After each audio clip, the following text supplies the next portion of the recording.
Sankranti season తర్వాత సెప్టెంబర్లోనే మళ్లీ డిస్ట్రిబ్యూటర్లు బాగా డబ్బులు చూశారు. మధ్యలో కొన్ని విజయాలు వచ్చినా అవేం బ్లాక్ బస్టర్స్ కాలేదు. భారీ అంచనాల మధ్య వచ్చిన వార్ 2, వీరమల్లు, కింగ్డమ్ ఆకట్టుకోలేదు.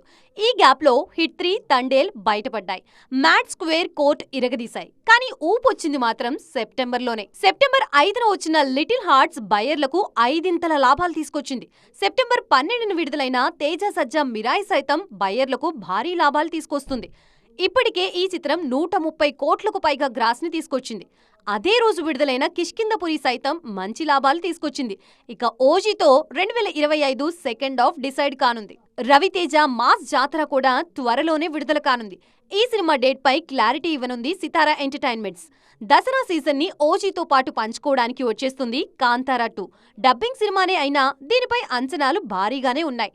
అక్టోబర్ 2న విడుదల కానుంది కాంతారా 2. ఇక అక్టోబర్ 17న తెలుసు కథతో వస్తున్నారు సిద్ధు. అక్టోబర్ 18న కే ర్యాంప్ విడుదల కానుంది. దీని టీజర్ అద్దిరిపోయింది. నవంబర్ 28న రామ్ ఆంధ్రా కింగ్ తాలూకా రాబోతోంది. చానాళ్ల తర్వాత రామ్ నటిస్తున్న రొమాంటిక్ సినిమా ఇది. ఇక డిసెంబర్లో అఖండ 2తో రచ్చ చేయడానికి రెడీ అవుతున్నారు బాలయ్య. దీనిపై అంచనాలెలా ఉన్నాయా అనేది చెప్పనక్కర్లేదు. మొత్తానికి రాబోయే 3 నెలలు రచ్చరచ్చే.